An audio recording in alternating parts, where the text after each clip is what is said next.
money laundering, anti-money laundering, and combating the financing of financial terrorism.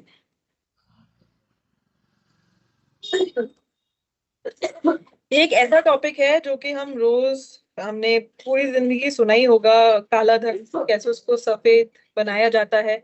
But ये कैसे हमारे इस बिजनेस पे इम्पैक्ट करता है या कैसे हम जाने अनजाने में इसमें फंस सकते हैं।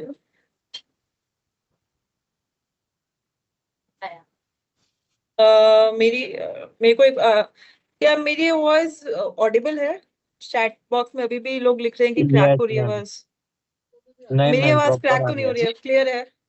यस, क्लियर है। भाषा में आपको मैं समझाऊं तो गलत तरीके से पैसा कमाना और उसको गलत तरीके से ही सिस्टम में दिखाना, पैसा उसका ट्रू सोर्स जहां से वो पैसा कमाया गया है उसको फेक पेपर्स या फेक तरीके से पैसा घुमा घुमा के उसका ट्रू सोर्स को छुपाना, जिससे कि लास्ट में वो पैसा लीगली दिखाई दे, उसको बोलते हैं मनी लॉन्ड्रिंग।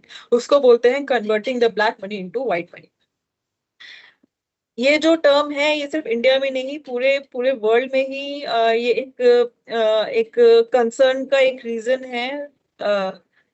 जो बड़े बड़े फ्रॉडस्टर्स होते हैं, कैसे वो गलत धन को सिस्टम में घुसा के और उसको सही पैसा दिखाने का पूरे प्रोसेस को दिखा के और गलत तरीके से काम करते हैं, उसका गलत इस्तेमाल करते हैं, तो उसको बोलते हैं मनी लॉन्ड्रिंग।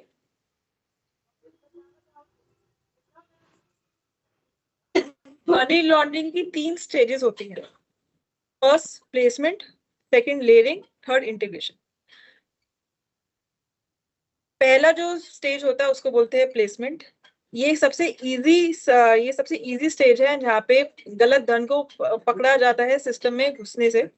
तो ऐसे के अंदर एक क्रिमिनल है, वो गलत तरीके से पैसा कमा के, जैसे कि ड्रग सेलिंग में भी, ड्रग सेलिंग या किडनैपिंग, ऐसे गलत तरीके से पैसा जब वो कमा के एक जगह इकट्ठा करता है, एक जगह सिस्टम में एक जगह इकट्ठा करता है, उसको बोलते हैं प्लेसमेंट। और ये सबसे इजी तरीका है जहाँ पे जो फाइनेंशियल इंस्टीट्यूशन है, जो गवर्नमेंट है, वहां पे ये पैसा और आगे घूमने से रोक सकती है। आता है लेयरिंग। लेयरिंग के स्टेप में क्या होता है, सिंपल भाषा में बोलूं तो पैसा घुमाना। जब एक क्रिमिनल एक जगह पैसा इकट्ठा कर लेता है, आप लोग को भी पता होगा कि अगर हमारा बैंक में अकाउंट खुला है और एकदम से कहीं से बहुत सारा पैसा आता है तो बैंक हमको क्वेश्चन करता है कि ये पैसा कहाँ से आया है, और उसका एविडेंस मांगता है कि इसका आप सोर्स ऑफ फंड दो कि ये जो आपने पैसा कमाया है वो कहाँ से। जो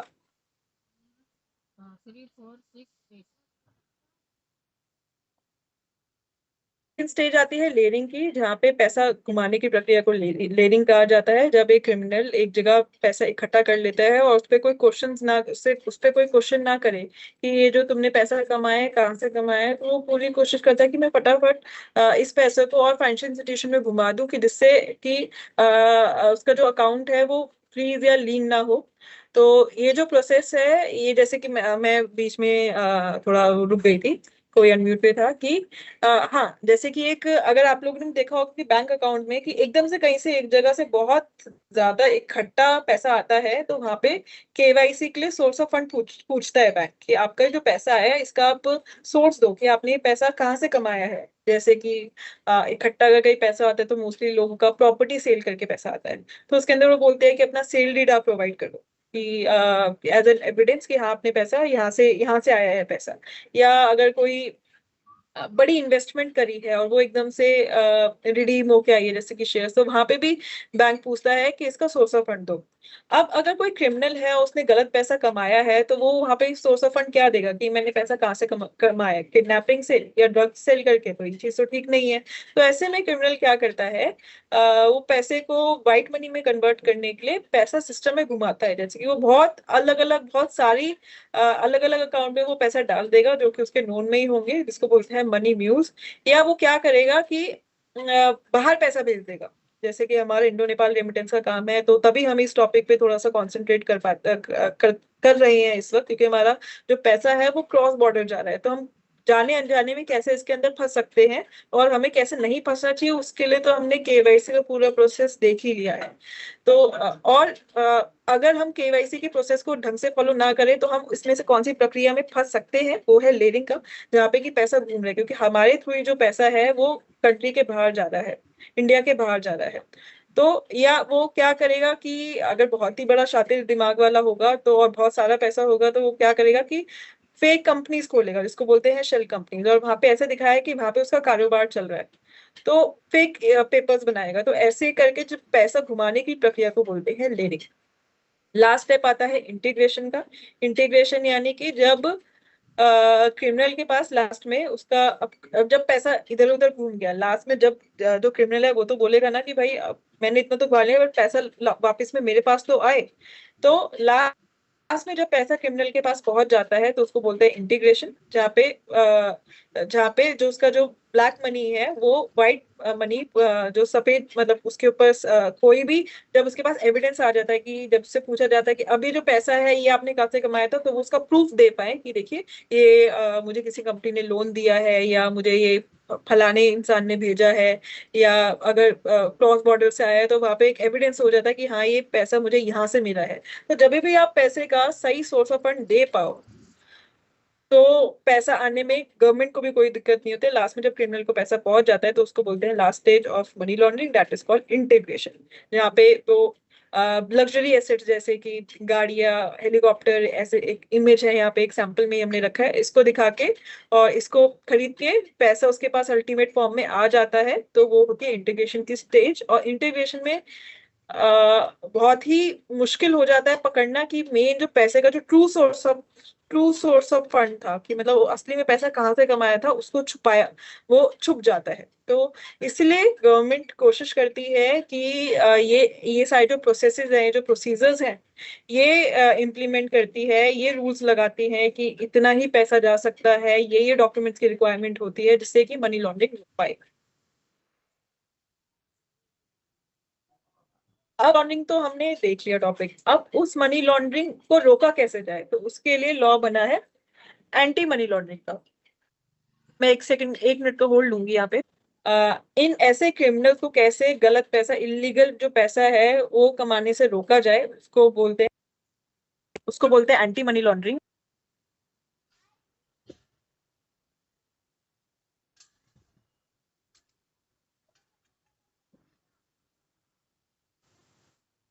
तो पंडित पंडित मोटर्स पे छोड़ना है। हाँ, तो रूल्स एंड रेगुलेशन जो मेजर्स रखे जाते हैं वो एंटी मनी लॉन्ड्रिंग का पार्ट होते हैं। वो प्रोसीजर होता है कि किसी भी तरीके से गलत पैसा सिस्टम में ना रुके, इसलिए ये प्रोसीजर केवाईसी, बड़े बड़े लॉज बने हैं।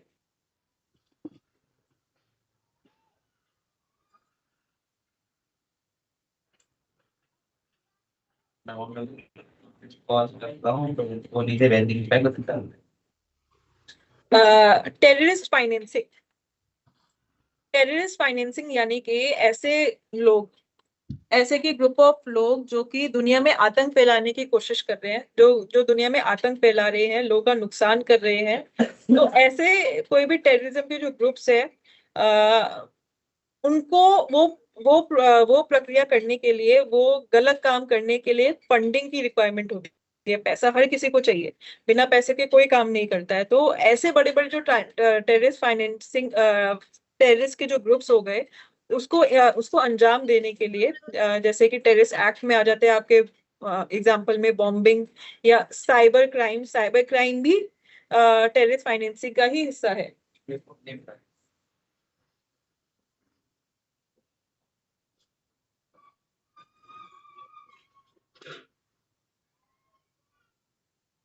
तो टेररिस्ट फाइनेंसिंग ऐसे ऐसे लोग ऐसे आतंक ऐसे लोग जो कि दुनिया में आतंक फैला रहे हैं, बॉम्बिंग करके या लोगों को नुकसान पहुंचा के, टेररिस्ट एक्टिविटीज करके, साइबर फंडिंग, साइबर अटैक करके, जो प्रोसेस है जो प्रोसेस है पैसा टेररिस्ट तक को पहुंचाने का, उसको बोलते हैं टेररिस्ट फाइनेंसिंग। जैसे कि हमने पीछे पढ़ा एंटी मनी लॉन्ड्रिंग, कैसे मनी लॉन्ड्रिंग को रोका जाता है, वैसे ही फाइनेंसिंग टेररिज्म को रोकने के लिए लॉ बना है combating the financing of terrorism. आप ये जैसे कि इनमें देख सकते हैं, ये एक इंसान है जो कि कैंची लेके एक बॉम्ब की तरफ दौड़ रहा है, बॉम्ब पे चिंगारी लग गई है, उसमें लिखा है स्टॉप टेररिस्ट फाइनेंसिंग। ये जो इंसान जो दौड़ रहा है सिजर लेके, वो है आप और हम। और जो कैची हो गई वो है वो रूल्स, वो मेजर्स, जो रेगुलेशन जो कि हम केवाईसी करते वक्त हम ध्यान देते हैं, उन चीजों को हम फॉलो करते हैं। अगर हम ये सब रूल एंड रेगुलेशन का पालन करेंगे, फॉलो करेंगे, तो हम ये चिंगारी को बॉम्ब तक जाने से रोक सकते हैं। मतलब कि हम फाइनेंसिंग ऑफ टेररिज्म को भी हम रोक सकते हैं और मनी लॉन्ड्रिंग को भी रोक सकते हैं।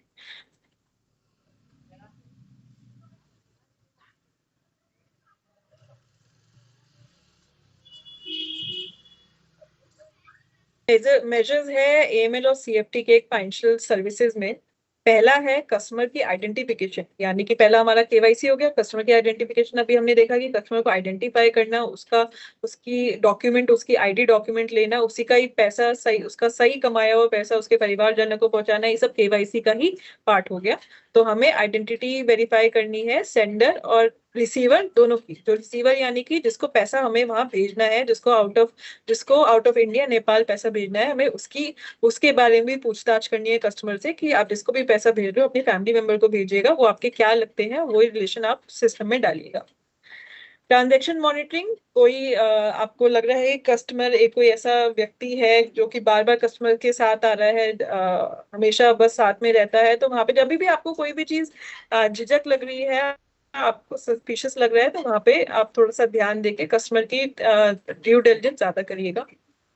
रिकॉर्ड कीपिंग, आपके पास जो भी डॉक्यूमेंट, आप आईडी डॉक्यूमेंट ले रहे हैं कस्टमर से, उसका आप उसका रिकॉर्ड रखें अपने पास, जो भी फोटोकॉपी है वो अपने पास मेंटेन करें एटलीस्ट 1 साल तक हो पाए तो।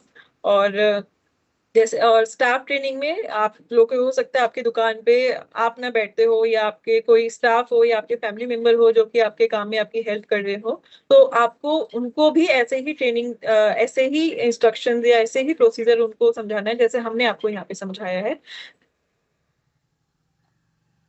आप में से हमारे डिस्ट्रीब्यूटर्स कितने हैं?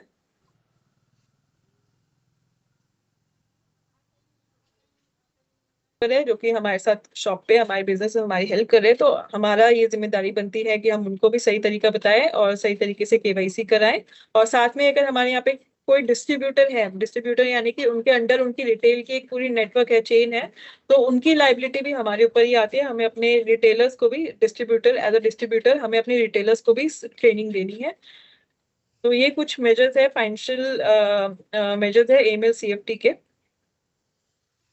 अगर हमारे अगर आपके सामने कोई ऐसा कस्टमर है जो कि आपको सस्पिशियस लग रहा है और आपको लग रहा है कि इसकी ट्रांजैक्शन रिस्की हो सकती है, तो ये एक फॉर्म है ईसीडीडी का, एनहांस कस्टमर ड्यू डिलिजेंस का, जो कि आप हम लोग को कंप्लाइंस का भी मैं आपको ईमेल आईडी दे दूंगी।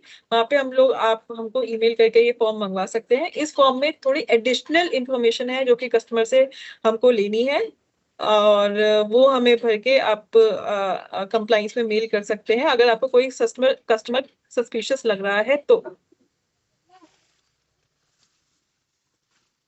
ये कंप्लाइंस का ईमेल आईडी है, फोन नंबर है जो आप नोट डाउन कर सकते हैं। मैंने स्क्रीन पे ये 1 मिनट के लिए मैं रख रही हूँ।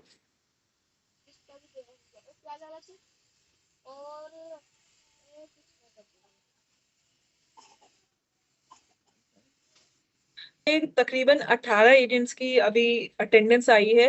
कुछ 7 अभी भी ऐसे एजेंट्स हैं, 6 या 7 एजेंट्स ऐसे जिनके हमारे पास अटेंडेंस नहीं आई है। मैं रिक्वेस्ट करूंगी प्लीज आप अपना